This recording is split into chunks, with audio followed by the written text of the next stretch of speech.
The sky so far, but I can't lose it.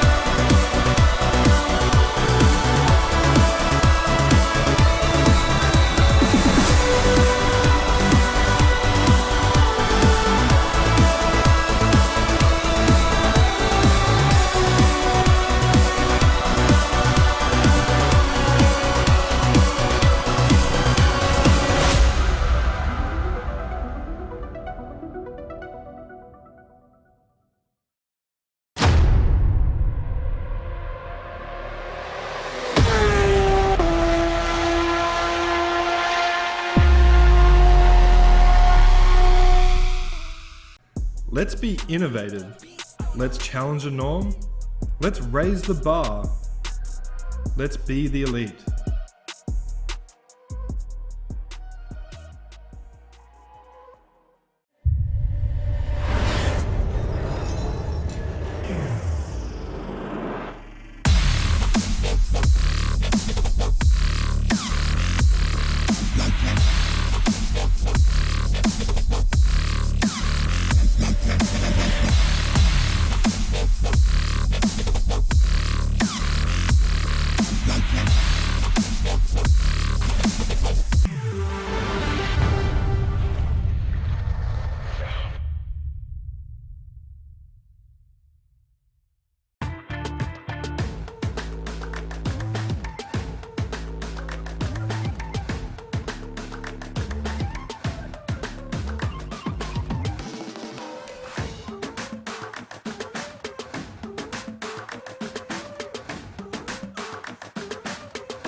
To be the best, one must beat the best.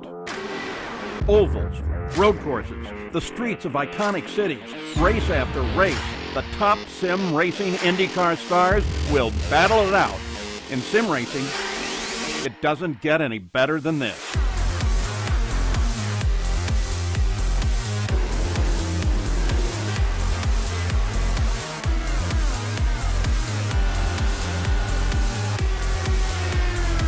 This is their battleground, for the checkered flag, for the glory, for the right to say they are the best.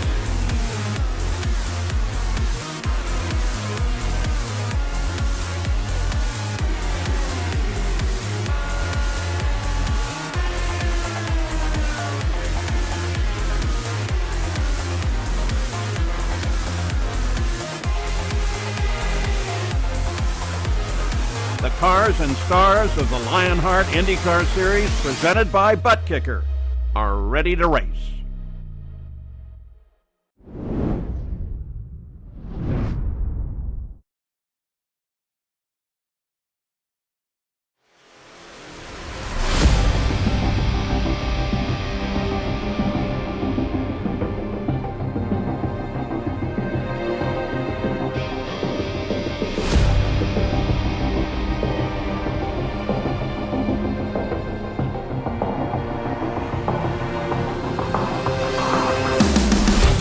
"87 days ago, Adam Blocker affirmed his place in the Lionheart history books, winning his 4th consecutive Lionheart IndyCar Championship.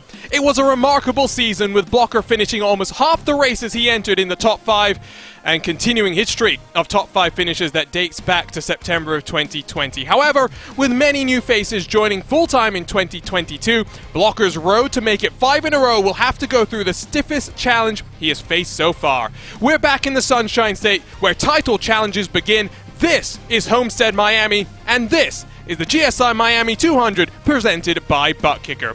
Hello everyone, and welcome back to racespottv for coverage of the first race in the 2022 Lionheart IndyCar Series presented by ButtKicker. The Lionheart Racing Series is powered by HyperX, makers of premier gaming gear like the legendary ultra-comfortable Cloud line of gaming headsets. Whatever you play, however you play, HyperX knows we're all gamers, and HyperX is always ready to game. For more information on HyperX products, visit hyperx.com. My name is Arjuna Kankipati, joined again by the one and only Justin Prince for a 22-race swing that will see us crisscross across the globe, across the finest ovals, the finest street courses, and the finest road courses to determine your 2022 Lionheart IndyCar Series champion. Let's dive straight into the ButtKicker pre-race show, and already, JP, I've made a mistake. I fumbled my words in the intro there. Adam Blocker won half the races he was in last season. But this is a new year, a new campaign. Blocker's luck has been incredible, but you take a look at the schedule presented by Next Level Racing. The Triple Crown race has slightly changed. We're not going to Michigan. We're going to Pocono now. We've got new road courses. We're going to Motegi and the Grand Prix circuit there. So much excitement, and it's a long old road from March to December. Lots can happen, to say the very least, over the course of a few months, over the course of a whole entire calendar year. And it's going to be intriguing with Pocono now being a Triple Crown race, and that kind of leans into more of the newer Triple Crown attempts, with Pocono being a part of that, knowing its tradition amongst the initial Triple Crowns for IndyCar competition back in the 1970s, with its sanctioning bodies back then. But I'm very curious in particular with the schedule, Arjuna, with Motegi and Motegi GP, because that's a back-to-back with the oval and then the road course.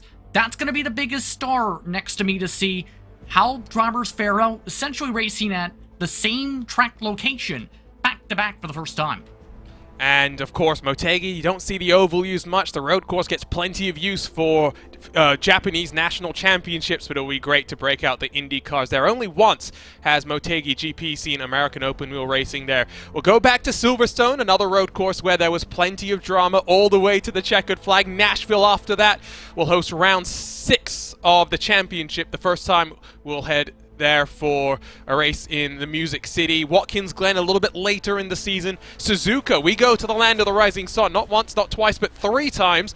What fun lies in store for us. No points to talk about, so let's dive straight then into our series details presented by by GSI. I'm still thinking about 2020 and the year that we had there. It's the 9th year of the Lionheart Racing Series, the 10th season of this Lionheart IndyCar Series. We're racing in the latest incarnation of the IndyCar machines, the Dallara IR18, with a custom fixed setup built by Andrew Kinsella, RaceSpot's own, with in-car adjustments, front and rear ARB, weight jacker as well. That always will play into account. Cash and prizes, there's lots of them, and almost $3,000 more than what we had last year. As we break the $10,000 mark, that's going to be so much fun to see what happens there. The champion will receive a Next Level Racing GT track cockpit and a GSI FPE rim. Triple Crowns, we mentioned that already, a bit of a switch from Michigan to Pocono. The defending champion, the one and only Adam Blocker, and your new team champions, private label Team Hype.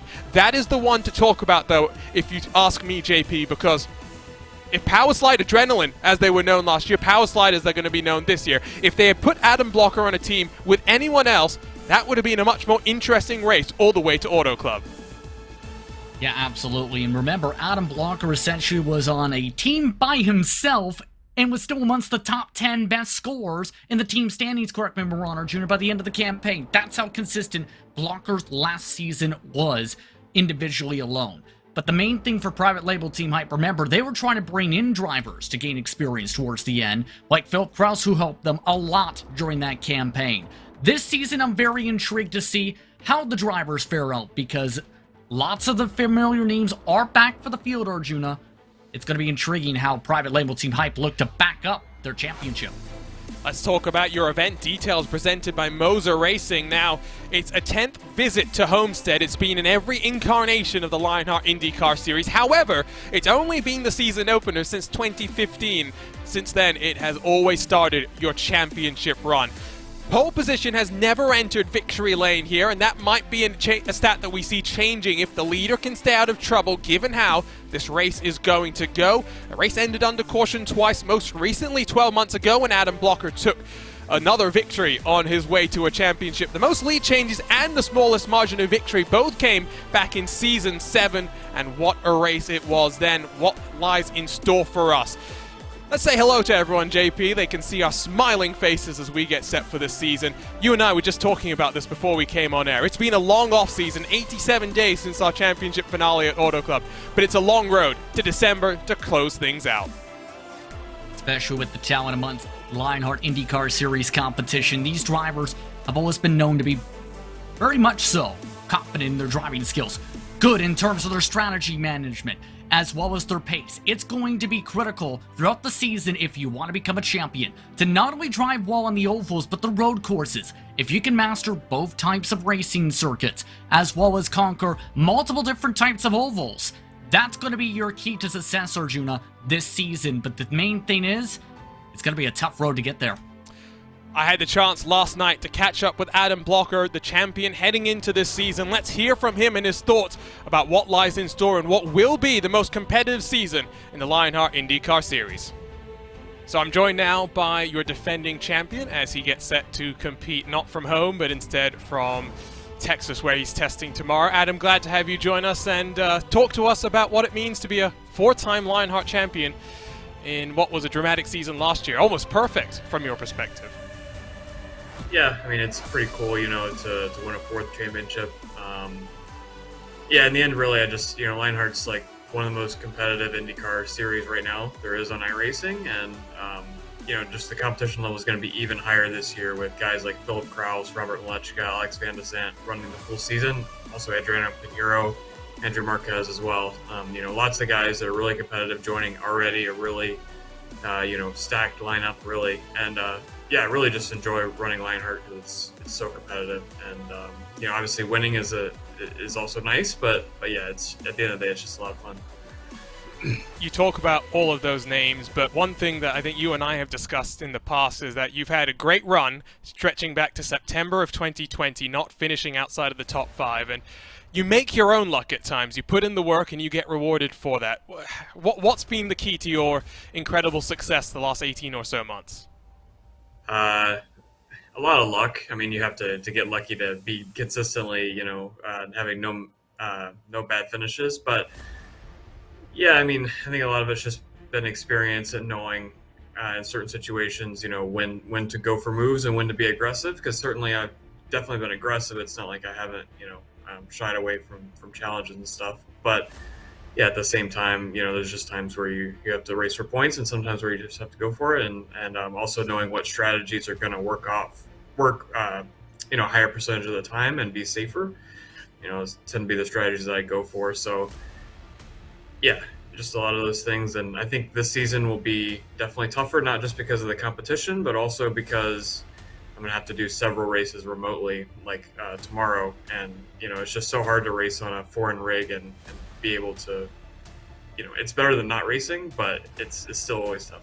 And you and I were also saying that maybe later in the year, as the title really gets into its final stages, you might be racing more races from not your home as well, which makes it more difficult. Let's talk a little bit then about your real-world career as a NTT IndyCar engineer with Ilmor and the Chevy program. How much fun is that for you? You've done several years now of IndyCar competition here on iRacing, but now you get to see the circus behind the scenes.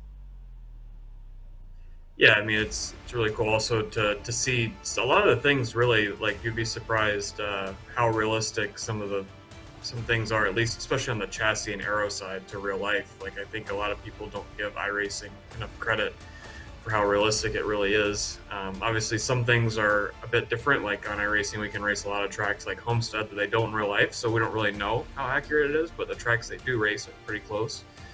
And yeah, just it's a lot of fun to just work in it. It's so fast paced, so much happening. Just the days of the track are so crazy, and yeah, it's just a lot of fun overall. One more question, and we'll let you go for the night because I know you're getting ready to go off to sleep. But what does Lionheart mean to you? You've been around now for several years, and I think in some ways it's fair to say that this is what really kickstarted your growth as an IndyCar driver. From Lionheart, you got picked up with Powerslide Motorsports, and you've gone from strength to strength now, leading that team on their charge to hopefully an Indy 500 this month of May. Yeah, hopefully. That's obviously the goal for the team.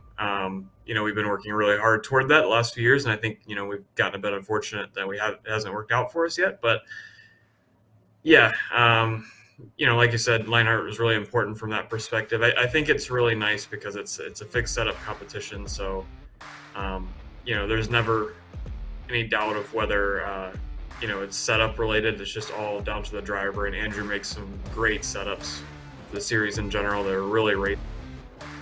It's just really some of the best racing, and yeah, I think it really makes you a lot better driver when you're having to race in a series as competitive as Lionheart is all the time, and also just the field's so close. Like you'll see tonight at Homestead, like the qualifying is going to be separated by several hundredths of a second all the way through the field, and one small mistake costs you 20 positions, and then it's hard to pass. So yeah, it's just so cool. And then obviously the group of guys in Lionheart are great too. The annual league meetup, which hopefully will happen for the first time in a few years at Iowa this year, will be awesome. Probably 50 or more people there if I had to guess. And yeah, and George just built such a good community. The guys hang out in Discord after the races and have a really good time. So it's what's up. Well, that was a little chat with your defending champion there. The beauties of live broadcasting. First race of the season, we've got some cobwebs to shake out, so do the drivers themselves. The thing to pick up on, though, JP, from that interview is the names that we're expecting to be at the top. And with 2 minutes left in qualifying, you can already see 15 drivers, 1/10 of a second. We saw the likes of Phil Kraus, Robert Malechka, Alexander Van der Sant, and Lexus Newsom all shaking up the field halfway through last year. This year, they're still classified as rookies, but they'll be pushing for a championship. And many of them, remember, were a part of that, I would consider, elite rookie class for those new to Lionheart competition coming to the Speedway ranks in particular. Wouldn't be surprised to see them amongst the top 5 in points, such as a Newsom, such as many of the others we've seen do so well. But the main things, remember, for drivers who are amongst that grouping, like Barrett Rolfe, they need to fix things like qualifying. Make sure to fix any major mistakes if they want to be able to contend completely, because track position is going to be key. How about one of the raw rookies, the 56 to the top of the board, 2/1000th of a second? That is the Brazilian Adriano Pinheiro. That's put it with a 25.149 onto pole. Time winds down in qualifying. We have about 50 seconds left. Malechka's on the outside of the front row. The top 5 split by 1/4 of a second. You'll note that Adam Blocker is only down in 9th. That's better than when he started last year, all the way down in 18th position for working his way through to get into HyperX victory lane. Alexander Van der Sant jumps up into 6th position. There goes Phil Kraus up into 9th. Plenty of movers and shakers. Brian Carey's had a bit of an issue in qualifying, so he's down the board himself. And in fact, we'll have to start all the way at the tail end of the field. The times are done. And again, look at those margins for qualifying, JP. Very tight, as expected, as predicted by Adam Blocker. Going to be very close, I think, the whole season. Well, it is time then to go trackside for the first time this season to take a look at your starting grid here for the GSI Miami 200. We are ready to get underway.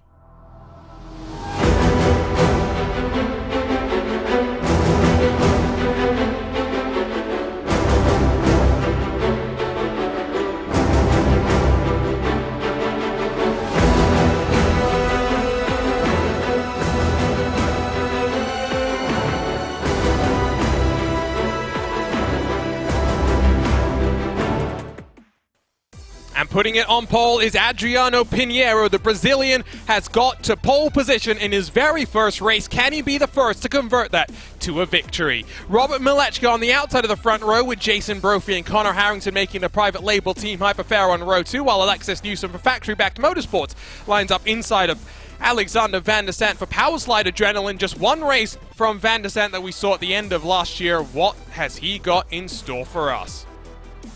Ryan Otis and James Brandt, 7th and 8th positions, while Phil Krause and Chris Fowler make up the top 10. Adam Blocker and Brian Beard share row number 6. Blocker has some work to do once more. Mitchell Riggs for Ascari Autosports on debut will line up alongside the Lionheart setup wizard Andrew Kinsella with Ron Hacker and Caleb Bensi, 15th and 16th positions. Andrew Marquez and AJ Mushelman, 17th and 18th. Rounding out the top 20, it's Paul Jenkins and Isaac Morris, with Alex Guyon and Adam Frazier missing out on row number 11, with Caton Bonesback and Jason Galvin, 23rd and 24th. Galvin looking to try and build off the season that he had last year that included some rather impressive runs through the short tracks. Batarof's qualifying woes continues, but he's only a 10th off the pace, shows you the margins. Lionel Calisto alongside him in 26. Tyler Groff, Matt Houston, 27th, 28th, with Luis Gonzalez Nunez and Joe Branch completing the top 30. Matt Taylor in 31st with Stefan Larkamp 32nd, Matthias Kraus, Bradley Sexton, Dustin Wardlow and Chris Lanini through the 36 at the front of the field. And your final car with a lap time set is Michael O'Brien. Brian Carey, no time set for him, neither for Mike Rigney. And Aaron Morgan, your Lionheart Retro Series champion, has a lot of work to do to work his way through the field. That was a run top to bottom through your ButtKicker starting grid. The cars begin to roll, and as always, we've got onboard cameras to walk you through. Carrying the GSI onboard camera, it is Brian Beard, makers of high-end esports equipment. Visit GomezSimIndustry.com. With the Graphics Esports onboard camera tonight, it will be one Tyler Graff driving the 98 Graphics Esports, world-class design for the real world to virtual. Visit GraphicsEsports.com. With the Dewars onboard camera, it's Dustin Wardlow, world's best taffy since 1909. Visit DewersCandy.com to learn more. And the Lionheart King with a HyperX on board. Whatever you play, however you play, HyperX knows we're all gamers, and HyperX is always ready to game. So we are ready to get underway. 22 races to crown a Lionheart champion. It all starts here in the Sunshine State, where title challenges begin. Pace car is off, and Adriano Pinheiro leads us to the green. We're racing for the 2022 Lionheart IndyCar Series.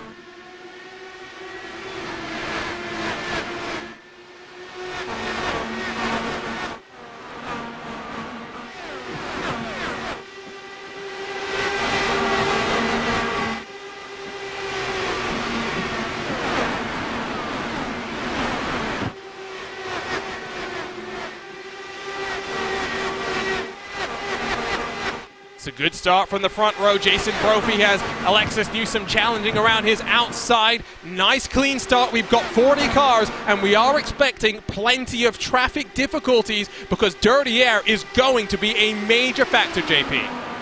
Aero wash was a major factor last year, in particular in all IndyCar sanctioned competition outside of Retro, where in the corners in particular, if you try and line up tire to tire, it just ends up causing aero tight coming off the exits, forcing you to left and losing time. We're talking about the expectation in turn. The top two might be able to try and break away if they work together, but everyone else, it could be difficult. The thing is, top two are kind of not working together. In fact, Pinheiro's running away from the field.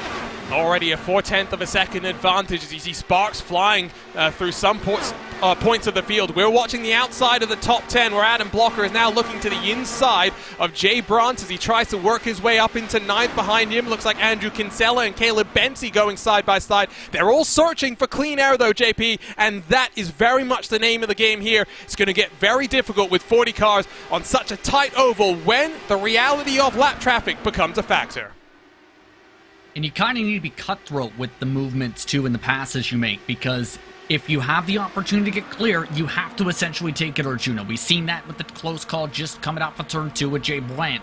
You know, in the back end of Adam Blocker is Blocker clear.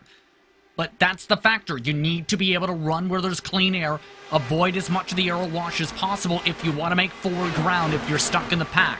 And remember, for Blocker, we talked about this in a different situation in terms of where he's racing from. That takes a lot of preparation to make sure you're ready to go for a race like this rig-wise. Testing yesterday with the NTT IndyCar Series at Texas. Testing today lots of the rookies getting their first try at going flat out. Christian Lundgaard had some descriptive words to describe that terror, but look at this back in the pack. They're 2 wide, 2 rows deep as they work their way down in through turn 3 once more. Already about to tick off lap number 6 of this 134 lap affair. If you're wondering what the fuel window is, it's between 38 and 40 laps. So we are looking at a 3-stop strategy, but the minimum number of cautions at this track, JP, has been down at 4. We've seen up 6, 7. We are expecting them to fly, and that is going to change the game. Look at the Hornet's Nest, and look at how racy it is right now.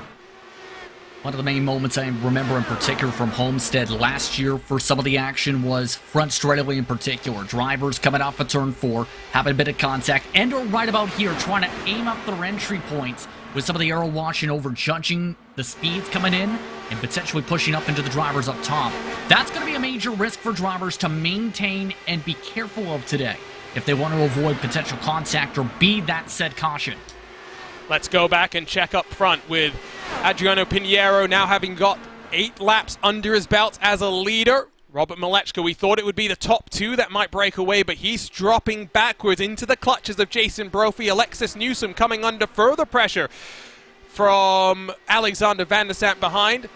On the edge of the top 10, 2 fairly new drivers, 1 debutant to Lionheart overall, 1 that we saw compete in the Speedway Series last season. Mitchell Riggs, Caleb Benzie duking it out with one another. Chris Fowler and Jay Brandt enter the top 10 for both of them as once more they cycle their way into the corner. They're all just looking to try and survive right now, JP, because if you take a look at the track map and how things are cycling out right now, first to 40th, they were split by only about a 1/10 and a quarter in qualifying, split by almost 12 seconds now. That's half a lap here. Traffic is not far away, maybe another 11 laps or so before your leader starts to run through the field. And that'll make it very difficult for the race leaders in turn, Arjuna, because we've seen at tracks like Phoenix, you get into the arrow push in range of drivers in front, it can slow down that tempo significantly. I've noticed something too where the bottom line is really rolling in quickly, because in stock cars, that's where a lot of the grip is, especially around that end or just above that first seam. The drivers on the top line going up there to avoid the arrow wash, they've been kind of losing the ground, I've noticed, and are not really making it work outside of maybe Alexis Newsom.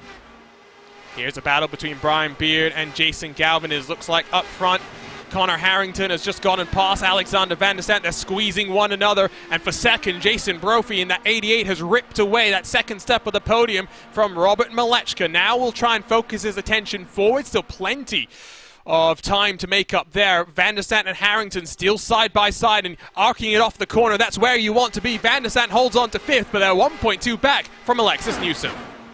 Well, that was a switchback, if anything, because Van der Sant was initially passed on the bottom quickly by Harrington. Here's the difficult part. You don't clear by immediately, it loses you a lot of potential momentum and causes you to get into this draft swap moment, back and forth.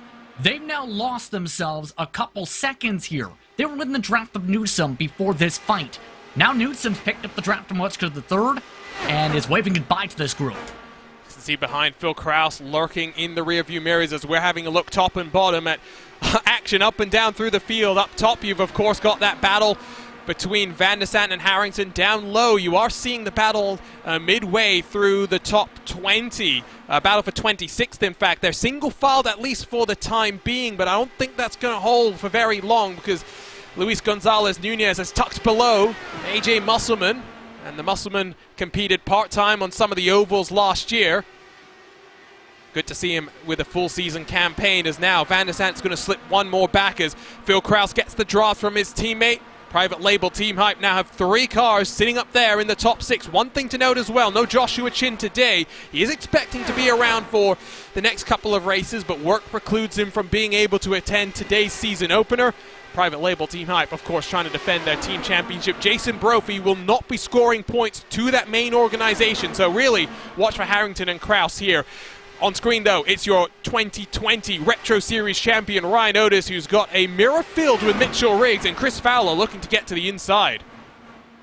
And I'm wondering if that decision, Arjuna, may be coming down simply to knowing Brophy's consistency on the road courses I want to touch upon, because Brophy's not the greatest on the road courses.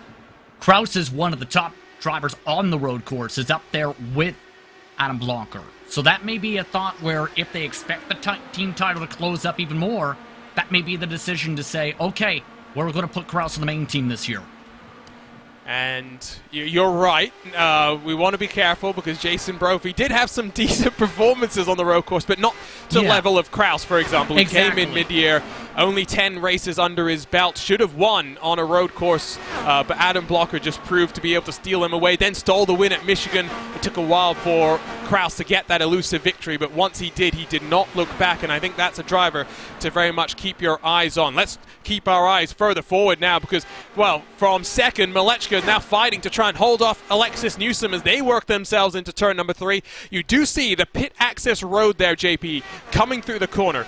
You'll see when we get to that pit stop cycle, we're halfway through the fuel window right now, drivers will enter the access road coming down into turn 3. Now you have to be careful because we saw this a number of times last year. If you go in too hot, trying to minimize the amount of time that you lose slowing that car down, you'll go off into the grass, and that's when chaos will ensue. And as well, keep in mind, if you end up going there too slow into the entry, that can cost you 2, 3, 4 seconds compared to those who may have gotten that preparation, that practice time in to know how far you can push the limits on that access road. On worn tires is the critical point compared to, say, newer tires or sticker tires in some cases. It's also critical to note, though, that if you end up having a group of cars together, Arjuna, that could spell a bit of trouble because in later stages of practice, 3, 4 cars at minimum collided with each other, going to the commitment cone, trying to figure it out. It's not easy. It is not easy, and that's why we're going to bring it up now, and we'll bring it up on a number of occasions throughout the course of this race. Andrew Marquez +3 on his Lionheart debut. Now, Marquez has been one of the standout performers of the 2022 Season 1 iRacing IndyCar Open Championship. It's an official series run by iRacing, races every couple of hours. We broadcast the main race, the strength of field, on a Monday evening, and Marquez not only put a car on pole position at a short track like Richmond in an open setup competition, but then drove away from the likes of Adam Blocker, and if it wasn't for an ill-timed caution which allowed Blocker to close the gap and get the jump on the restart, Andrew Marquez would have beaten Blocker on pace and on setup as well. And it's hard to understate, Justin, or it's hard to overstate how impressive that really is. Especially knowing how some of the structures can be on the open side of the iRacing service where Power Slide knows that knowledge base. It was critical, I think, though, and I think that's why someone like Blocker noticed Marquez because of that pace difference and maybe how he feels organization. In turn, though, I think it's with this being a fixed competition, as he mentioned, with the in-car tools, that's going to be the more critical thing, where everyone's on the same type of setup, but also can make their own personal adjustments to be able to feel things out, say if you're in the midst of this battle. Plenty. I don't even know where to look right now because there is so much going on up and down through the field. Just on the edge of the top 20, you've got Tyler Graf watching in front as looks like Paul Jenkins is diving down low. You have Ron Hacker searching for that air to ramp himself off of the corner. Behind them looks like potentially that's Barrett Rolfe and Joe Branch going side by side. And let's talk about it again. Barrett Rolfe is an ace in the race, but just cannot figure out qualifying. He's only managed to gain a position from where he started this time by, and that's the danger with not understanding how to make a car go fast over 2 laps, JP, because we've seen him carve through the field on occasion. It's not always going to be that easy. Exactly, and that's also coming down to driver skill, too, with the difference between the pace marks in terms of knowing what line works at what time. What is the track transition point from, say, top line being better than the bottom or vice versa. That comes down with years and years of experience and knowing and practicing those said changes to be able to get the feel of things, whether that's official racing or whether that's hours upon hours of testing. That's so very critical to be able to figure things out as a driver, to be able to have a true shot to make a run. Walk you through the movers and shakers as it stands right now. Matt Taylor +10, qualified in 31st. In fact, now is battling with Ron Hacker just up the road from the guys that we're focusing on. Matt Taylor who missed out on the Retro Series title in dramatic fashion. It was chaos and carnage all the way to the checkered flag in the HyperX Championship 250 at Auto Club. And then for 20 minutes after that, while we tried to figure out the catback, Aaron Morgan, Matt Taylor were tied on points. It did go to Aaron Morgan at the end of the day. They were teammates last year. They're not going to be teammates tomorrow night when the Retro Series gets underway. Don't miss that. Same time, same place. Just on a Thursday evening instead of your Wednesday evening entertainment. It's calming down very slightly out front. You don't really have too much going on between any of the drivers. Adam Blocker has just lost a place to Chris Fowler, and now might even actually lose a spot to Mitchell Riggs, who in that Ascari Autosport 09 machine is looking down to the inside. But again, he's got some dirty air, and Blocker's going to maintain that momentum and really get the run off the corner as well, and should hold on to that spot. Let's talk about what we're in for the rest of this series, JP. I mean, we looked at the schedule before we got underway. Some classic tracks, but again, that mix of oval, street courses, road courses, it's what makes the IndyCar Series in the real world here on iRacing such a difficult, diverse challenge. And that's why, if you win a championship like this, you can really say you have mastered the different disciplines of the IndyCars. Blocker and Riggs almost come together. And it's not an easy championship to do, first of all, because of those differences, where if you're good on the ovals, congratulations, how good are you in a road course? Say you're a top 10 driver in the ovals, but 30th on the road courses. That's going to mean you're basically middle of the road, if at best, on the point standings. Or vice versa. It's kind of that championship where you may see a lot of movers and shakers when it comes to your front runners based on track to track and maybe even oval type differences, from short track to Speedway rather, to intermediate. I would put Nashville maybe in that category with the concrete and the smaller than a mile and a half distance. It's going to be the schedule which will be testing the drivers. But the main thing is consistency. There were several times last season, Arjuna, where we've seen momentum swings back and forth. If you want to win the title, you need to stay consistent like Blocker basically did all season. You can't afford to be streaky or have 3 good races then 5 bad ones, or 1 good race, 2 bad ones. You're not winning a title like that this year. No, very much not.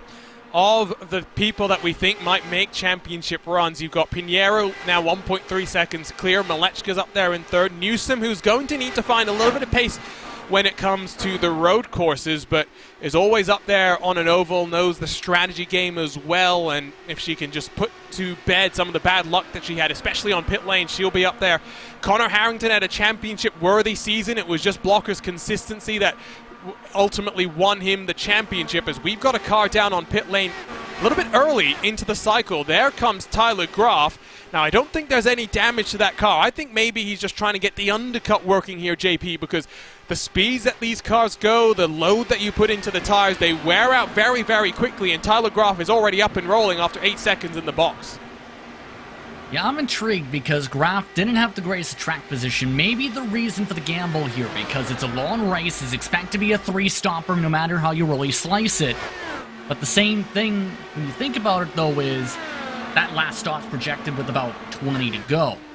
Maybe he's thinking, if I try and stagger it to around 30 to go, that he might try and force the leaders to play catch-up. Here's the problem. 1, he's going to be taking nearly 3 wide here.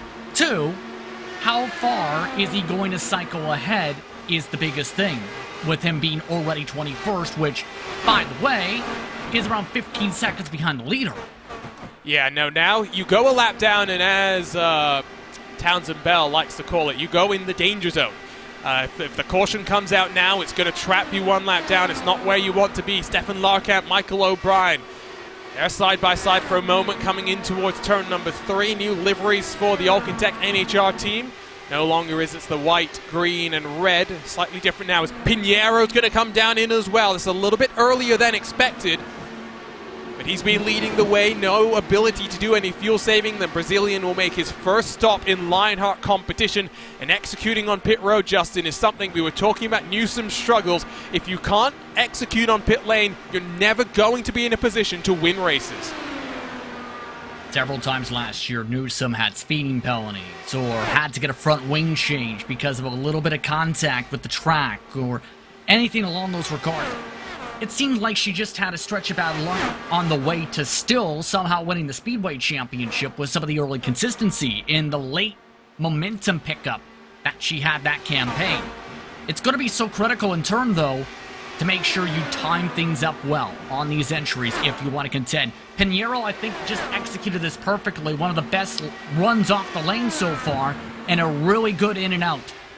Worked out perfectly for him. Other cars that have pitted include Jason Galvin, Luis Gonzalez Nunez, and Stefan Larkamp. We've got a couple more cars ducking their way down onto the pit lane. As you see there, it looks like Ryan Otis has followed in Caleb Bensi. A bit quiet, at least for the time being. It continues to rage out on track. And there's that access road commitment that I was talking about earlier. Robert Malechka is going to come in. And now let's see how the undercut has worked for him versus Adriano Pinheiro. Pinheiro, 8.4 seconds in the box. Had a pretty good entry to the pit lane, pretty good exit as well. We saw how smooth he was able to cut back in towards some clean air. For Malechka now, he's got to execute and try and bring in that gap, which at one point was almost up to about 1.4 seconds. Looking towards the lap times in particular on that entry for Pinheiro, it was about 38 seconds on the lap in, 49 seconds on the lap out with this pit box location. When it comes to Malechka, the third right now, his was a 36.9, a little bit different pit location, mind you. This is going to be still pretty close off the exit.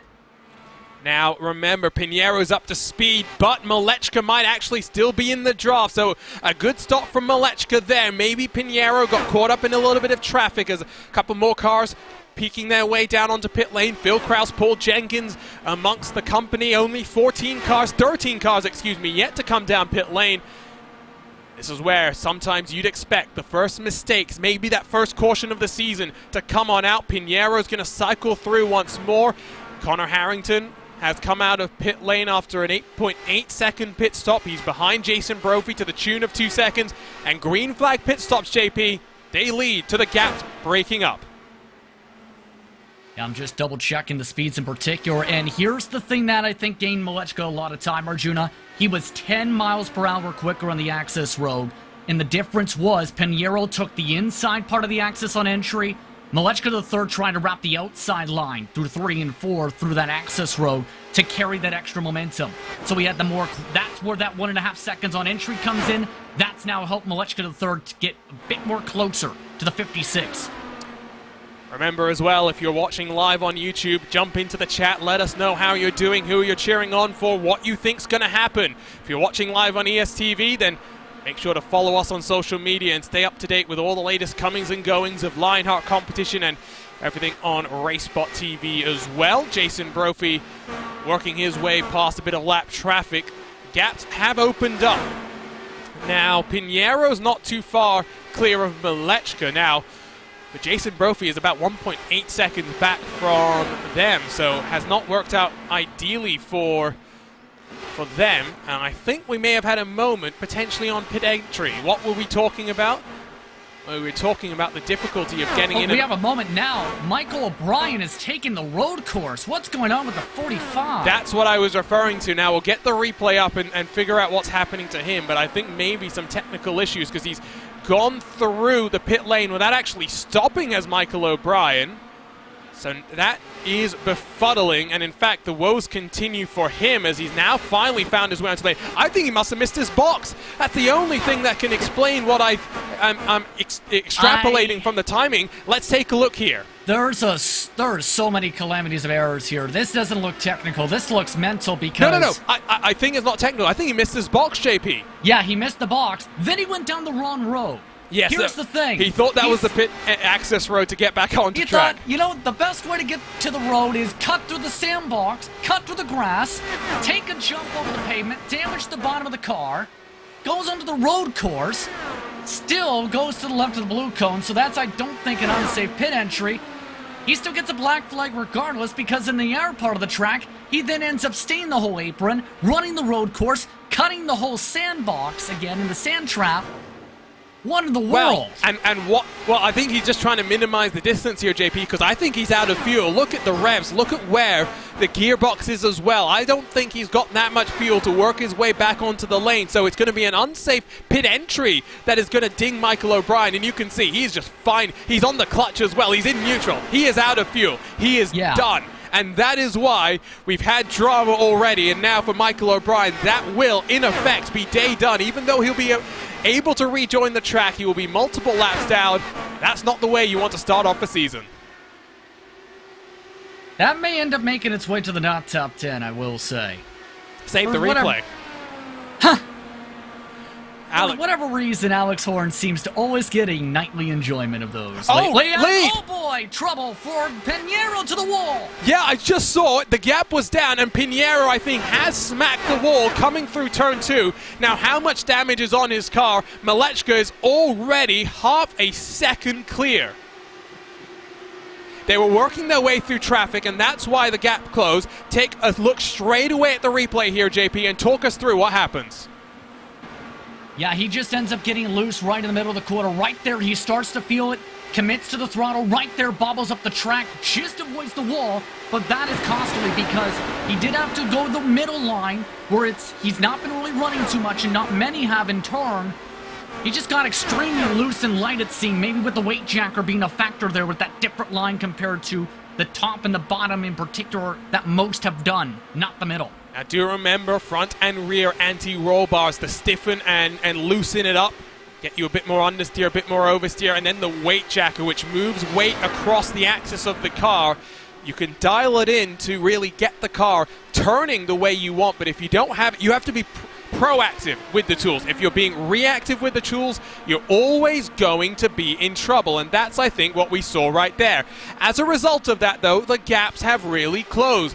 Top 5 split by 3 seconds, but only because Phil Krause has 1.2 back from Alexis Newsom. Malechka leads from Pinheiro, Brophy, Newsom, Krause, Harrington, Fowler, Van der Sant, Riggs, and Adam Blocker, who, of course, is racing from Texas on James Grahula's rig, a former racer here in the Lionheart IndyCar Series. And so we thank James for giving Adam a rig. I don't think Adam's competitors think the same way. We're watching those Jason Galvin, Matt Taylor squabble amongst one another. And is that Andrew Kinsella who's behind them? Yeah. No, excuse me. Sorry, I'm getting confused by my own timing screen. I thought for a second Kinsella might have been a lap down. No, he's just looking to the inside of Tyler Groff. But I think Kinsella had a pretty calamitous pit cycle here, JP. He's lost 4 positions from where he qualified. I was going to say, because he's gained some time compared to some of the competitors in terms of how he did in the stop window, but he also had a horrifically slow out lap. That was up to 3 seconds slower than the rest of the competitors. The reason for Kinsella's situation, though, was I think he just came out in the side-by-side right in the mix to Matt Taylor and company and just couldn't get the close run. Just not the greatest, I think, end of runs for Kinsella, who led the way in practice, mind you, for the final session. Michael O'Brien jumps into our chat to say who is the silly person, because I can't use the exact words that he said, that missed his pit box. This guy, and that's something you do have to keep your eye out for. It's very easy at times to miss your box. I've done it before in a Daytona 24-hour race, leading after an hour. Because I was in a GT car, my pit box was basically the first one, and so I slow myself down to pit road speed. I didn't realize where my box was, and yeah, that's the story of the race basically for us. It didn't go uphill from there. If possible, it went downhill. Caleb Bensi for Team Race First, duking it out with Andrew Marquez, the New York native. Marquez going to lose out at least for the time being. 32 cars still on the lead lap. We've got a number of cars 1 lap down. Adam Frazier is 3 laps down. Stefan Larkamp is 4 laps down. Larkamp must have taken damage, JP. 90 seconds in the box for the number 62 car. Yeah, very unfortunate for Larkamp, who showed some decent speed earlier on tonight, but may have just realized coming to the box maybe the situation in terms of how that car was handling. Well, I also found out the reason, too. Yep. He is on lap 39, his in-lap. He got loose, smacked the inside safer barrier, and snapped the left front tire off. Watch this exit. Yeah, just watch here. He's running up high, and maybe a bit too much weight jacker in that car, and once it's gone, there's nothing you can do. That is a vicious impact into the inside wall. take one more look on board from Larkamp's perspective. You can already see it's loose. He's trying to just minimize the steering lock, say goodbye to the left side suspension, and that's why 90 seconds later Larkamp does roll off of pit lane. His teammate Marquez, though, still looking inside of Caleb Bensi, and now the question I have is, Marquez gets the move done, is where do you want to be positioning your car, JP? Because I don't think you necessarily want to be pinched down to the inside for too many laps here in this race. Honestly, Arjuna, if you want to make the pass and can clear by exit, you do it on the bottom, is the tendency. If you don't clear, then you want to be essentially getting your way to the top as quick as possible, because that's where the majority of the drivers have been able to maintain position, it seems. That's going to be the tough part to balance out tonight, because the majority of the drivers who get the run and turn for the outside are the ones who are able to keep it side by side for 3, 4, 5 laps at a time to be able to get the pass right on back for that said position. So in our words, race pace wise to your preference, but from what I noticed, bottom's good on grip, but top's good on defense. But if you want to make the pass, go bottom, but only if you can clear within the corner. Something to keep your eye on then over the course of this race. Right on board with Alexis Newsom, the Lionheart Speedway Series champion, the first female champion in Lionheart competition, who's looking to the outside of Jason Brophy and might have those tools dialed into perfection. Around the outside, Newsom rips away third from Jason Brophy. One of the few passes being able to be done on raw pace on the outside. Here's the thing though, Arjuna. He's also been one of the few who's been consistently preferring the top, I've noticed. Most of the air drivers, they usually ran the very bottom like this team, like they're doing right now below that first mark. Newsom, for several laps early on, tried the top. Oh, that's a car! There is a car rolling slowly down the back straightaway. That's Barrett Rolfe. That's Barrett Rolfe in the 33 Ascari Autosport machine. And now, because he's to the inside of the track, it won't bring out the caution, but that might just have been the first yellow of the race, and it comes just as cars have come down on pit lane. Tyler Groff, Aaron Morgan have just finished their second stop of the race. Going for an earlier call maybe to split things up, but yeah, Barrett Rolfe was just side by side coming off this corner, turn 2. Tried to do exactly what I mentioned, clear by his own teammate for 24, and just bobbled off the corner that essentially sent him snap loose to the left. Let's pick it up on the replay and let's see what's going to happen here. He's got a teammate for company. Right there, try to clear him. Couldn't. And wow. We were saying about qualifying, just watch the hands here as well. If you don't qualify, you're always in a difficult spot to dig yourself out of. He was trying, he was digging to slide up the track, but the opportunity never presented itself. That car was wibble-wobbling its way down into the inside wall. As we work our way towards and past the halfway marker of this race, Barrett Rolfe, another car that likely is done for today. It might take a 90-second repair, but he'll be out there several laps down and in 39th position. And that's been the main issue for Barrett Rolfe for his entire Lionheart career so far. Great race pace. Needs to work on qualifying. He was in the hunt for the championship in Speedway despite having an average start in the high teens, and for some parts of the year in the 20s. Not the greatest start for Barrett Rolfe here with 64 to go. You're watching round 1 of 22 in the 2022 Lionheart IndyCar Series. Robert Malechka leads the way, 3 seconds clear of your pole sitter Adriano Pinheiro. Again, it looks like history is repeating itself, but we've got plenty of racing to go. Don't go anywhere. We've got the conclusion of this race coming up right after this.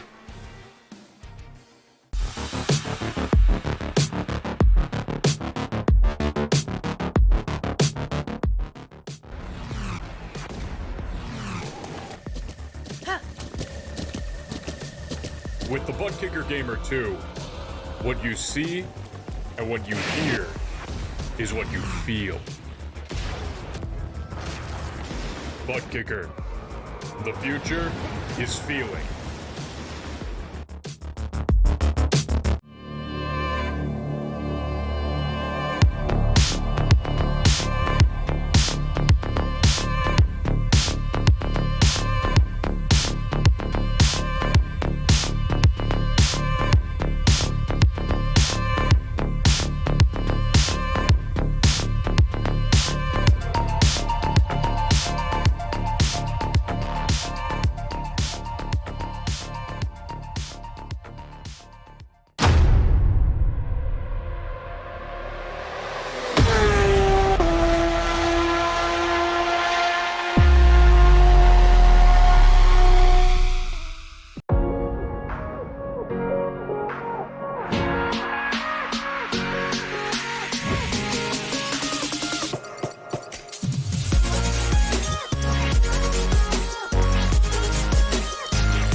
Welcome back to round one in the 2022 Lionheart IndyCar Series presented by ButtKicker. We're live in the Sunshine State for the GSI Miami 200 as we've entered the second round of pit stops.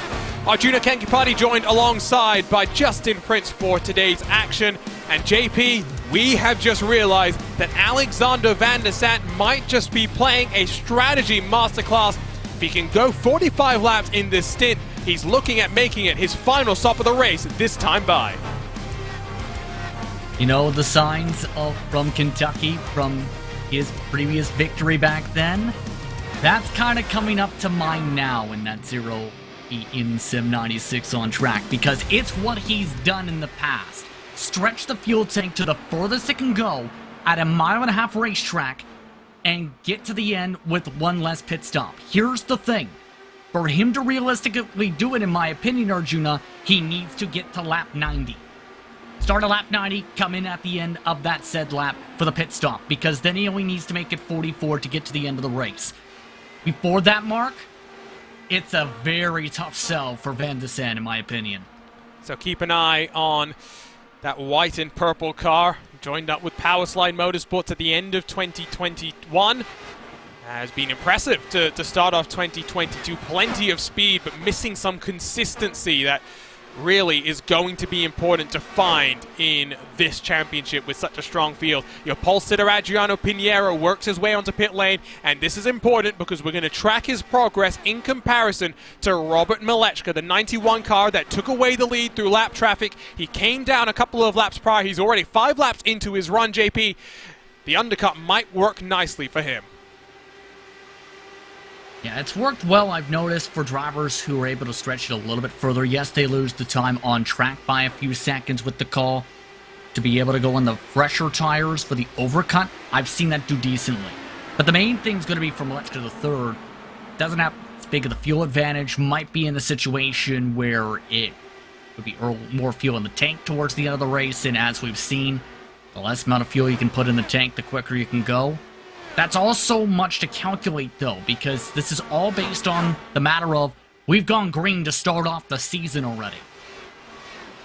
Holy green so far. Yeah, and I'm knocking on the wood around me when we talk about that because, again, I said this earlier, it's a race where we expect cautions to be a reality. I mean, the lowest we've had was back in Season 1 in the second split when Lionheart had 2 splits of competition. That was 2, but other than that, the marker is 3, and maybe we're setting ourselves up for a helter-skelter finish to the end of this race, but I don't know about that. We've gone exceptionally clean, even though we've seen some fantastic wheel-to-wheel fighting. I think we might just be in for a grandstand strategy finish. Sometimes what we do love to see. Caleb Bensi, Ryan Otis, the next couple of cars down onto pit lane. Remember, the fuel window was estimated at around 38 to 40 laps, but we've seen cars go a little bit longer. Van der Sant might be in position to take his first Lionheart IndyCar Series victory. Of course, was impressive last year in the Speedway Series, but he's glad to be out of the DW12 into the IR18 as we're watching a battle for the lead on track. Brophy and Newsom, who are doing 26.5s. Now that compares to Robert Malechka with the 26 flat. Big pace difference, to say the very least, right now with some of the fresher tires. More pit calls, keep in mind, going underway. How about 3 wide? And look at the difference already on those fresher tires. Just how well they can wrap the bottom. We've seen with that blue and pinkish red machine compared to the older tires. That difference right now on that fresher rubber, she talked about a bit, 0.7 of a second. All that's just from being able to stick the bottom and carry more momentum and throttle. While we're in this cycle of the race, let's work our way back in the pack to Aaron Morgan, who is your Moser Racing driver profile. 27 starts in the IndyCar Series, 12 top 10s, 7 top 5s, third step on the podium on 2 occasions. But again, it might not be his heroics in the IndyCar Series that we're talking about just yet, JP, but it was a consistent second half of 2021 in the Lotus 79s and the Lionheart Retro Series that saw him win the championship in the closest ever championship in Lionheart history. And he had to fight for that, especially with this pace on the road courses, was very stellar. In fact, one of the top drivers in Retro Series, oh boy! And that was as close to disaster as you can get. We have seen on a number of occasions drivers having issues out of turn number 2. That, though, is the first time that anyone has ever saved it. That was remarkable, JP. And that's, I think, partly just the experience and partly pure luck, because that was, first of all, bad timing with Kalisto coming out of the pit lane that added to the urgency. But essentially, it just looked like mashed the brakes, locked up the tires, yes, but that was enough to straighten out the car, keep it going. And that's something drivers are taught in some cases on the sim. Hold on to the brake. That can help you stabilize it if you're able to lock it down. Pit road exit going to be busy, but we're also seeing Alexis Newsom as well as Jason Brophy working them onto pit lane. It includes Connor Harrington, Joe Branch as well. There come the yellow and red and the yellow and black machines. Van der Sant is at that 90 number now. Brophy and Newsom aren't too far away either, so I wouldn't count them out of potentially making it on one stop as well, but it will be Van der Sant who will have the shortest of the cycles on pit lane. This is why we love races that go green, races where the strategy plays itself out. Kinsella's in the mix as well. Van der Sant's going long. Kraus is coming in this time by. There are so many players who are hoping that we go caution-free to the end of this race. Based on who has the track position, keep in mind as well, I think Van der Sant and Kraus are going to be amongst the contenders. Kinsella, I'm curious about, because he's going to be several seconds behind drivers like Kraus and company now. As Van der Sant comes on in, only needs to go 43 laps, Kraus about 44, and it's about, when it comes to some of the others, having to have that extra stop. So they're going to have to be full out. The thing is, you're still going to have to save a little bit if you're in the camp of Kraus or in the case of Kinsella. Yes, and I'm going to put forward a counter-argument here, and it's not because I advocate that the strategy is going to work, but Malechka, just before Van der Sant came on into pit lane, was about 26 seconds back from Van der Sant. Now, pit stop time in totality is about 32 seconds. Doesn't, of course, include the time to get up to and off of pit lane as well. But if you're doing a little bit of fuel saving extra, if Malechka can work his way through the lap traffic, don't discount his chances of still winning this race. You're absolutely right, because here's the thing. Guess who was trying to rail in him at the time? Malechka the third when it comes to ABS.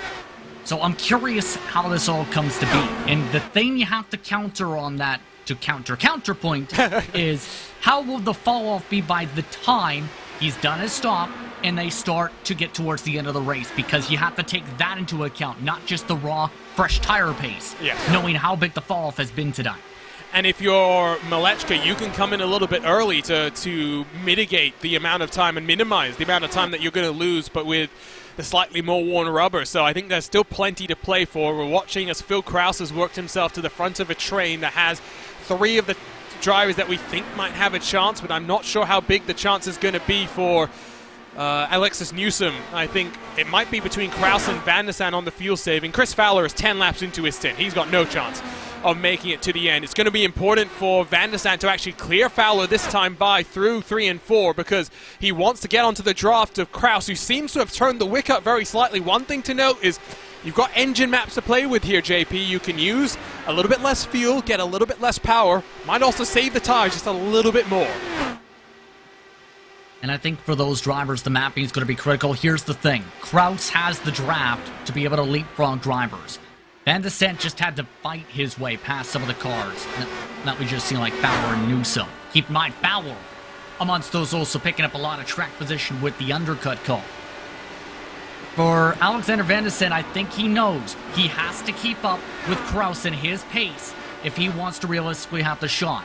The thing's going to be difficult, though, of will he burn too much fuel pushing to stay within the draft of Kraus? Because there is so much that you can do where if you go full out pace for even 1 lap, it can knock your entire fuel calculation off for the rest of the run.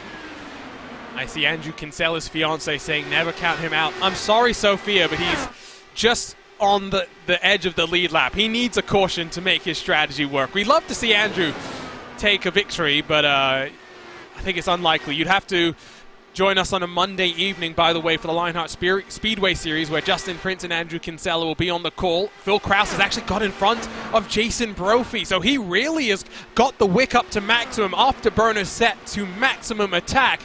25.775, fastest car on the track last time by. Krause seems to think that he doesn't have to do much fuel saving, or he's going to try and do it at the end of this stint and really put the pressure onto Robert Malechka.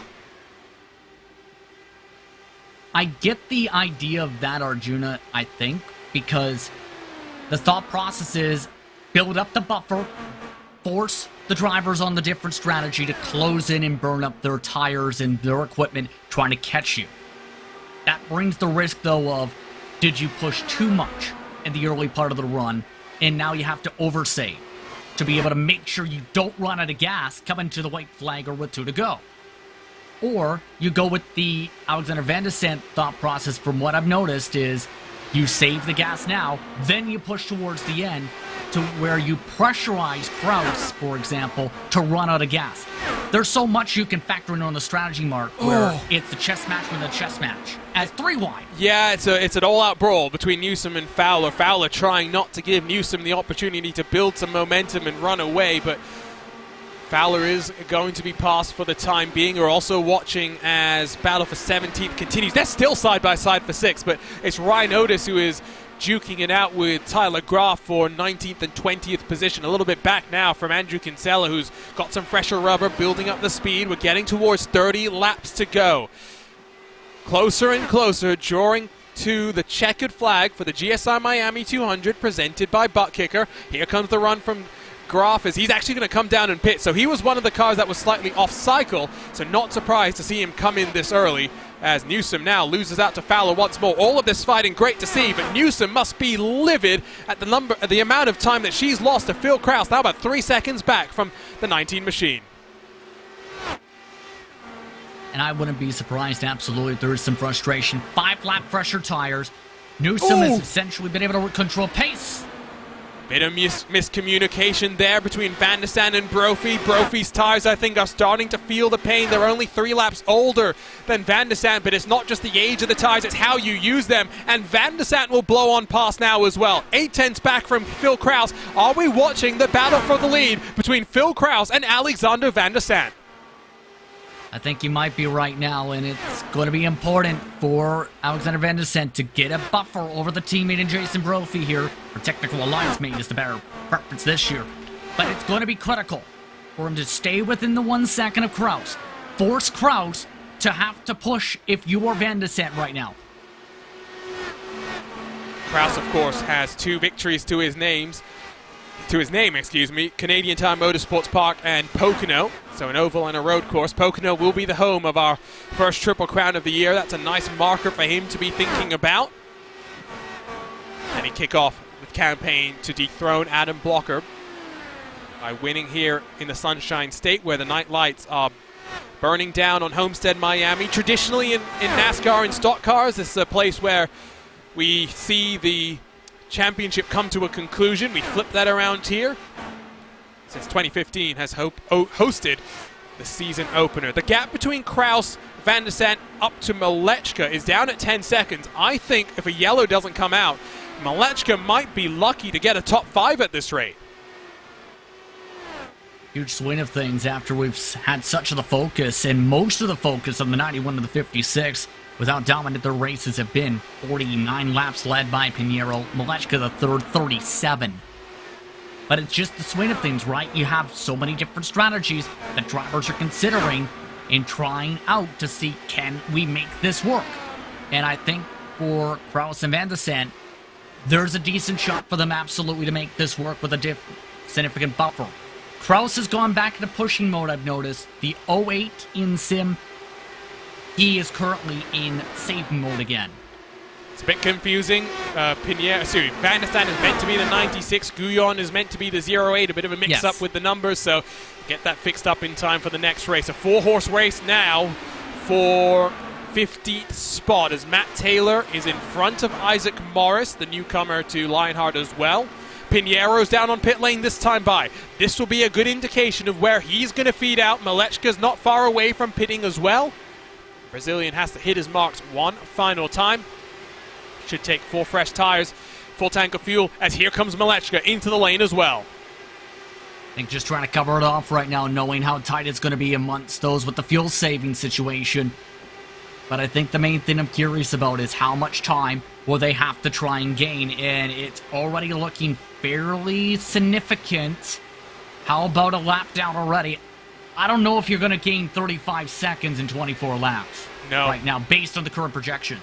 Yeah, I think we might have done our math slightly wrong when we saw Van der Sant work his way onto pit lane. The thing to note, Van der Sant went 1 lap shorter than Kraus out front, but Kraus is the one that is going pedal to the metal. Now 1.3 seconds clear of Van der Sant, the Indy native who now lives in Atlanta, Georgia. Lap times are starting to equal out, though. I wonder if Kraus has just tried to build a bit of a buffer at this point in time. Lots of racing to go as we get closer and closer to now 20 to go at Homestead, Miami. Okay, the time is cycled around, Arjun, after all that shuffling. It's now 27 for Pinheiro. Malechka III only needs to gain 24 seconds, a 3-second buffer. In fact, Malechka III took a slight touch bit less fuel, better pit entry as well. That picked him up a few tenths in the lane in of itself to be able to get that buffer over Pinheiro after being half that gap before. Now I'm curious, though, is there going to still be enough time? I don't think you even have enough time to gain 23 seconds right now. No. With 22 laps to go. Definitely not, and as someone in our chat points out, we are in for a fantastic, not just championship fight, but Rookie of the Year fight as well. Throw in the likes of Pinheiro, Van der Sant, Newsom, Marquez, Isaac Morris, who we know will be quick on the road courses, Phil Kraus, Malechka, could go any way, and just like for the championship where consistency will be key, delivering at the different challenges that Lionheart throws at you will be paramount. Next time out, a couple of weeks from now, we're going to the streets of Long Beach, a very different sort of a race to what we've got here today. And a race that I'm sure just survive turn 1, survive lap 1, survive the fountain, and see what the rest of the season and the rest of the race holds for you there. The gap has come down very slightly. Last time by 3 tenths quicker was Phil Kraus. He's got some more traffic to deal with. This time by, it's 2 tenths slower. Excuse me, a tenth slower for Alexander Van der Sant. Going back and forth, a tenth at a time, a tenth here, a tenth there. Less than 20 to go. If I'm putting you on the spot, JP, who's coming out victorious between the two of these guys? Well, I'm taking a look in particular at the speeds right now they're carrying, and with some of the wind factors coming in with the Northwest currently, with how the pace is being carried about, it's fairly dead even, I will say, in terms of their momentum pace, in terms of their speed marks. But for Alexander Van der Sant, I think he's going to be able to push more towards the end. I think for Philip Kraus, he's using a lot of that fuel right now that he feels he might not need to save towards the end. I almost feel like Van der Sant might be able to push hard enough to be able to catch up to Kraus and try something for the final lap. I wouldn't count him, Van der Sant, out for the victory. Let's have a quick look at the track conditions. Of course, now almost 10 p.m. here in the virtual Sunshine State. Relatively cool ambient, relatively cool track temperature, and not too many gusts of winds blowing across the track, which might just have complicated places like Turn 2 that little bit more. But one thing to keep your eye on will always be the wind on the ovals and how that's going to change the balance of the car. And the one thing I've noticed with the wind, as well as the difference in the corners too, with the way the elevation set up here at Homestead is, drivers have been able to stick more throttle input in, it seems, in 1 and 2 today, and tonight rather instead of in 3 and 4. 3 and 4 is where they've been having to crack the throttle a bit more, go about 10 miles an hour slower on fresher tires compared to what they can do in 1 and 2 on the bottom. Looking at a fight now with Andrew Marquez and his onboard perspective as you got Bensi up high, you've got Mitchell Riggs down low. Good debut for Mitchell Riggs, really carrying the banner for Ascari Autosport as they look to go 3 wide. Marquez has to back out of that one at the very last minute, but these guys know that this is where the pressure ratchets up. Working your way to the end of these races, put yourself in the right position and you'll reap the rewards. Marquez's teammate Morris is down to pit lane this time by as Bensi tries to roll the outside and snatch away 7th from Riggs. Much different look for Caleb this year compared to past campaigns as he tries the inside. And that's what I talked about before. You can't clear off the corner, you're likely going to see the switchback in the attempt to pass right on back immediately. You can't clear in the upcoming corner from the switchback, you open up the door for another car to try and make a leap. That includes Marquez, who sees points on the line here. Here comes more stops. That's Blocker, and good point from Lionheart in our chat. Can that top 5 streak, which dates back to September of 2020, continue? Marquez down low once more, might clear himself on Riggs, but he's not just looking for 1, he's looking for 2. Marquez up to 6th position. What a move from the New York native. Wonder if this battle may have been a factor for Blocker coming in, knowing how heavy these drivers have been fighting about and how much time they're losing compared to those running single file. 2 to 3 tenths per lap with all this scuffling and all this fighting. That may be the point maybe for Blocker to see if he can get some clean space, work to get to Newsom, knowing how far some of these drivers are trying to stretch it, because some of them are going to be borderline still, including Newsom in particular. Brophy looks like he's trying to stretch it, for example, too. Bensi down to the lane, this time by for the final time in this GSI Miami 200. Couple of cars rolling off of the lane. Brian Beard, one of them. Jason Brophy now 1.1 seconds back from Van der Sant. The status quo has remained at the front of the field. Kraus from Van der Sant, from Brophy. The gap hasn't really come down too much, but it was last time by that we really saw that gap come down for the first time in a while. Got some side-by-side action further back. Think that's potentially some lap traffic as they cycle their way through. There comes Dustin Wardlow off of the pit lane. Van der Sant's now actually within that magic 1 second barrier. With the tires as worn as they're going to be, I think getting this pass done on pace is going to be easier said than done. It might come down to the fuel, JP, if Van der Sant's going to come out on top. And in particular, how hard you can push with what you have remaining in the tank, especially with not just the fuel maps, but also what's physically in there leader-wise, to be able to know, is this going to get me to the finish if I push full throttle or full pace, 100% through that said corner? Or do I have to wait until X lap? That's something you have to calculate as a driver in your head through all of this. The reason Brophy's not been able to gain, mind you, is he had that extra lap or 2 more than all of them, these two, to be able to try and deal with. This traffic is not helping, though, at all. And I'm going to try and not be too biased here, but Alex Guyon is 3 laps down and interfering with the fight for the lead. This is something that came up this past weekend in the series opener for the NTT IndyCar Series, when Scotty Mack was fighting tooth and nail with your 2021 NTT IndyCar Series champion Alex Palou. And Guyon is really just making Van der Sant's life a living hell. This might be the race win going the way of Phil Kraus. What is Guyon doing here? Just let him go. Now he's getting squished up towards the wall. And here comes one of those NHR esports machines. This is where, if you're Van der Sant, you're getting nervous. You are feeling the tension. That gap now, 1.5 seconds. Van der Sant is closer to Brophy behind than the car in front. Almost contact into the wall for the NHR esports machine. My oh my, 5 laps to go this time by. The questions still remain. Who is good on fuel? We think Kraus, we think Van der Sant is good. Brophy, Newsom, they are trying to stretch it. Everyone else is a massive question mark. I think if Kraus can make it now, based on just saving, he's got a big enough buffer at this point. That traffic just cost Van der Sant dearly and cost all the leverage he had, I think, Arjuna.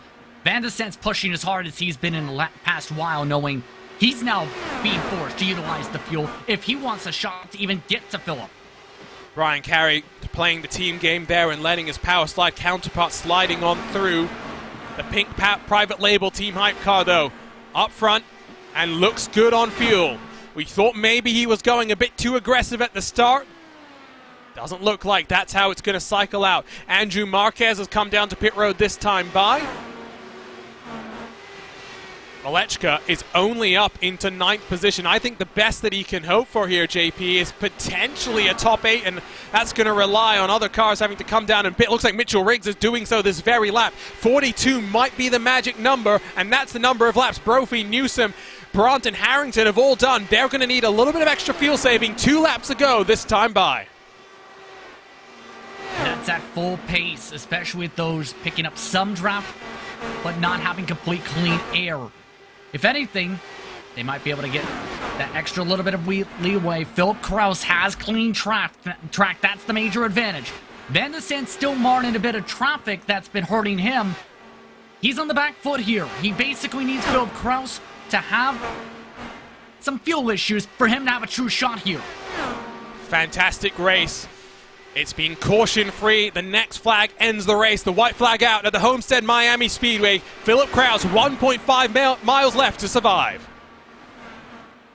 Kraus has the insurance he needs to be able to get to the checkered flag. He just cannot run out of gas in 3 and 4. If he exits 4 at full pace, I think he's got it. A strategy masterclass from private label Team Hype. Philip Kraus takes his 3rd Lionheart IndyCar Series victory and wins to kick off 2022, winning the GSI Miami 200 presented by ButtKicker. Caution-free for the first time in 10 races here at Homestead for the Lionheart IndyCar Series. And you had to look forward to think about how strategy might play itself out, and fuel saving was the name of the game. Part of that comes down to the preparation. Part of that comes down to the cleanness of the field to be able to keep it green the whole way to start off the season. But for Philip Kraus, got the luck of some of the traffic, but also had the raw pace to maintain the track position while being able to save the fuel to put himself in this window to win this race. Doesn't even have the fuel to do any donuts, any burnouts. That's how close these drivers were cutting it. That's how fascinating fuel strategy. Well, he's got a little bit. There he goes. Lights up the rear tires, and Phil Kraus burns it down in HyperX victory lane.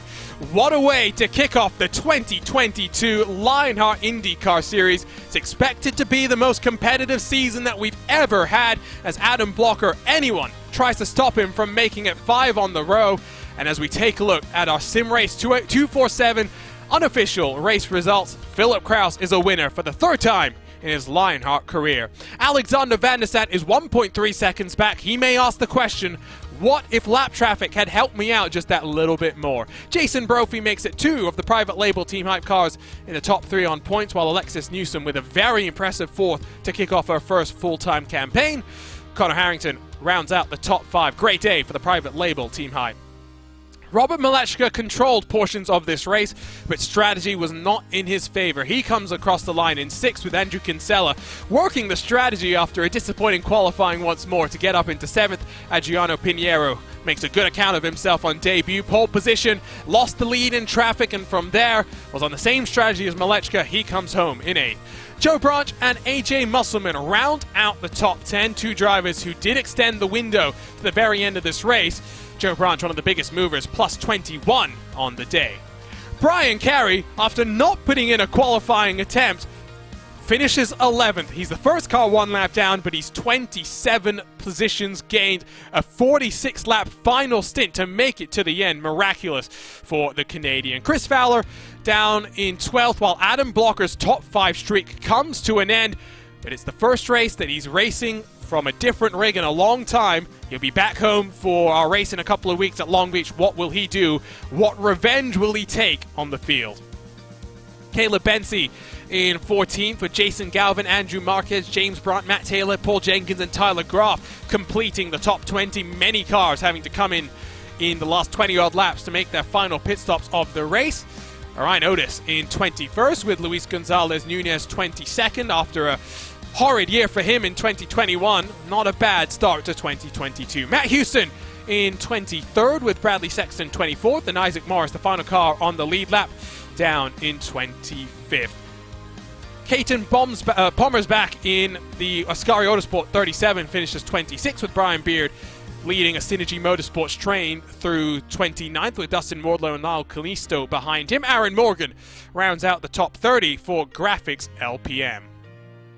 Big old field, and we get to the final 10 cars. Mike Rigney, Mitchell Riggs, Alex Guyon, Ron Hacker, and Matthias Kraus, as well as Adam Fraser and Chris Lanini and Stefan Larkamp, all make it to the checkered flag, albeit several laps down. Only 2 retirements out of the 40 that took the green. Barrett Rolfe and Michael O'Brien, the first casualties of 2022 in a caution-free race here at the Homestead Miami Speedway. Well, that leads us very nicely into our HyperX post-race show and in towards HyperX victory lane, where we're still waiting for Phil Kraus to finish his celebrations and get into the racespottv commentary booth to talk us through what was a exhilarating start to the season. We have Phil Kraus now on the line, live from HyperX victory lane. It's his third victory in his Lionheart career. And Phil, talk to us about that strategy. Yeah, it wasn't an expected strategy for sure. Honestly, didn't know about it till lap 20. Andrew Wood joined us and realized that we had a fuel number, so started saving real hard and somehow squeaked it out at the end. What was it like at the start of that final stint? Because we were thinking that maybe you were going a little bit aggressive, more aggressive than you needed to. Did you always know what the fuel number was? Was there any ever concern that you were going to have to back it down at the end? Wood was updating me on the fuel lap every 2 or 3 laps, so I was pretty confident in the number unless he misread it by a lap, but mostly I was a bit aggressive on the start of the stint just to get by Jason, since I knew he had to save a lot harder than I did, because I think he pit at the end of the lap 89, and obviously Alex, I don't know how long he stretched it to, but I know he stretched it longer than I did, so I had to make sure that I got the clean air and ran away from him a bit before I got stuck up behind Jason and got into a battle with him, because if I got into a battle with him, I wouldn't have had the fuel to hold him off. This is without a doubt the most competitive this series has been. Adam Blocker is a 4-time champion, but you and many others are in his way, roadblocks in his quest to make it 5. This is the perfect way to start off the season. And do remember, you've got history of dethroning Blocker in championships. What are your expectations for this year, not just in the Drivers' Championship, but for Private Label Team Hype, trying to back up the Team Championship from 2021? It's hard to set expectations for myself. Obviously, you want to do well. I'd say if going into this, I'd probably want to finish top 5 since the grid's really strong. It's probably the strongest grid in the IndyCar outside of when ISOWC ran a few months ago. Obviously, that was insanely strong. But for the teams, just helping to keep the status quo and help Private Label Team Hype get another Teams Championship. But obviously, it's a really long season and one race isn't going to determine everything. Congratulations on this start, Phil. Looking forward to seeing you from the streets of Long Beach in a couple of weeks' time. Yep, thank you. Your winner, Phil Kraus. Calm, but I'm sure jubilant with how that race went. We're now joined by Alexander Van der Sant, second step of the podium for him. And Alex, it was a fuel mileage game, one that we know you like. Ultimately, though, I think lap traffic in those final stages really hurt you as you tried to close the gap to Phil Kraus. It did, yep. That was pretty frustrating. It was hard that last run to find the pace. Just the dirty air was tough, and old tires, it's hard no matter what. But yeah, I feel like I could have maybe caught Phil. It would have been really hard to pass him though. But yeah, I just got interfered with, unfortunately. But yeah, happy with the run though. Glad to make it on the 2-stop. I don't know why more people didn't go for that, but yeah, it worked out. That's one of my favorite types of races. So yeah, glad to capitalize on it. Well, I think the reason why, Alex, is the fact that no one expected this race to go caution-free. Let's talk about that as well. The fact that we went caution-free here sets the tone quite nicely for the rest of the season. You did one race last year at the very tail end of the campaign when you showed the pace. You had just signed up with a new team as well. You've grown leaps and bounds over the winter, and you've shown up strong here to kick things off. Sets the tone nicely for you heading into the rest of the year. Yeah, yeah, definitely. Excuse me. Yeah, very proud to lead the power slide contingent here. That was, yeah, like you said, didn't expect it to go green, but yeah, I know I have that long run pace. I think a strength for me was just being able to take care of the tires, aside from the fuel stuff. So yeah, just a lot to build on here. It's an interesting schedule. I mean, we're going to some new places, going to the likes of Suzuka, Motegi for a doubleheader. What's on your eye? What are you looking forward to this season? I mean, IndyCar is such a diverse challenge, and Lionheart really celebrates that.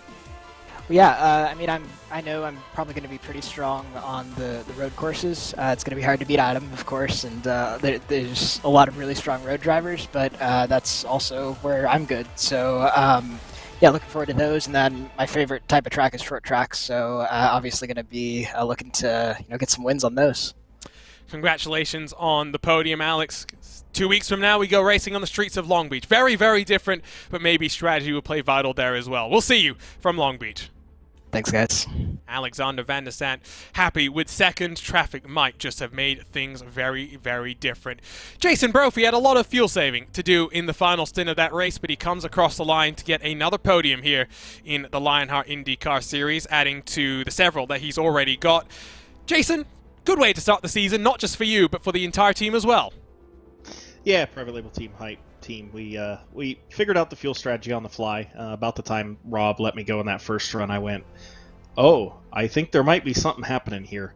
Obviously, he bailed from it, but we all went on it at that moment, and Phil did the best saving on that first run from, I don't remember what lap it was, like 10, 15 on. So, it was one of those, came out of the pits in the last run, and I knew I had to run to a number. There was no getting around it, so let him go, let Van de Sant go. It's not going to do me any good to be up there and run out of fuel. So, happy with how it turned out for the team, happy with a P3. Feel like I was pretty good tonight, so, yeah. Now, I do have to clarify something, Jason, because I saw in the team sheets that we got that you are listed as part of Private Label Team Hype, but the understanding that you and I had when we chatted a couple of weeks back is that you're not actually going to be running with the main Private Label Team Hype organization. You're allowed a maximum of 3 drivers. Has that switched? No, I am running with the main. Chin can't make every race. You might notice he wasn't here tonight. Chin can't make every race, so he's got work schedule. He's working right now, so his work schedule's nights on Wednesdays, and so he cannot make some of the races. His shift may change sometime in the middle of the season or after the first few weeks, but I can make every race, so I'm on the main team. The main team is me, Phil, Connor. So gotcha. Well, I think that sets up a team championship fight very, very well as well. Let's talk about your, should we call them responsibilities outside of IndyCar competition? You're part of Team Conti on the eNASCAR Coca-Cola iRacing Series side. Good result for you guys this past week. How much time does that take from you, and how much do you enjoy being a part of the top level of oval racing here on iRacing? Oh, I love it. They're a great group of guys, really putting in a lot of work, and obviously it showed up yesterday.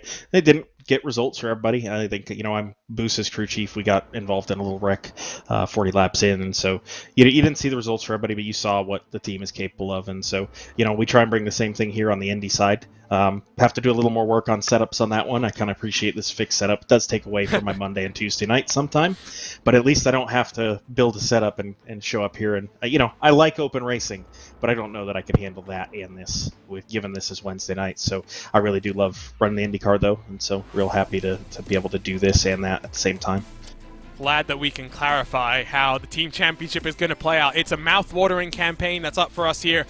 Best of luck for the rest of the season, Jason. Great way to get things started. Thanks a lot. Appreciate you guys. That wraps up our post-race interviews from our podiums. Very grateful for them to join us here live on RaceSpot.tv. Let's take a look, though, at what's coming up. It's a couple of weeks away, but we will go racing on the streets of Long Beach. Then we go to Kentucky a week after that. And there are times, JP, where the schedule is hectic. You've got back-to-back-to-back in the month of August, for example. I mean, you've got 4 races there, all in that month. But there's times when you get a bit of separation, a bit of decompression time. And I think working your way through the peaks and valleys of this season is going to be where we find a champion emerging. And it could be anyone. Adam Blocker struggled today. Don't think he is not going to return angry and looking for vengeance in a couple of weeks' time. Especially keep in mind, you mentioned Blocker, that top 5 streak is done. The season opener for 2022, and it's not even with a top 10 run like you'd expect with his pace. It's a 13th place finish, a lap down with this strategy call. And that is absolutely huge for the start of the season for Blocker to be on the back foot. That may be the opening that a lot of the drivers may say, this is my year now. This is my chance to dethrone the Lionheart King, take his crown. That is going to be so critical and bring so many questions in turn for Long Beach to see, does anyone dethrone his speed on the road courses to start off the campaign for that part of the swing? And again, same time, same place, 10 p.m. Eastern, 7 p.m. Pacific, March the 23rd. Look at that fountain. Not many ways that you can go too wide through there. I have no doubt on lap number 1. That's what we're in for. And because we've got multiple tire compounds, it's going to be interesting. There's an iRacing build coming next week. Will that bring more changes to the car? We will wait and see. But the first time we've gone caution-free here at the Homestead Miami Speedway, what a way to kick off 2022, and all 3 of our Lionheart competitions. We'll be back tomorrow, same place as well, the Homestead Miami Speedway with the Lotus 79s, but that is going to be a very different sort of a race. Expect pack racing to the extreme.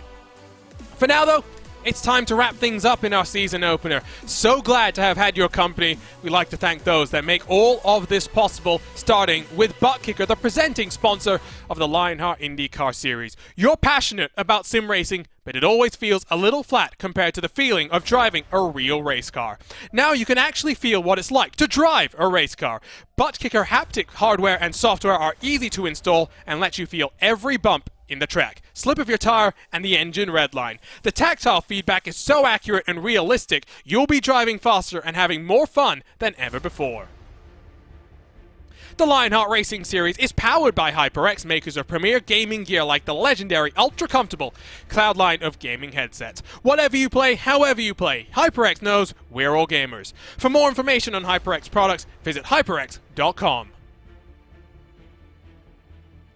Next Level Racing is an industry-leading cockpit and motion simulator manufacturer devoted to creating the most immersive experience possible for the global sim racing community. Take your racing to the next level and visit www.nextlevelracing.com. Moser Racing is revolutionizing sim racing with the development of industry-leading hardware and software products like their R21 direct drive wheelbase and RS steering wheel. Featuring zero-delay wireless technology and made from high-end materials, Moser Racing delivers the precision you need to reach victory lane.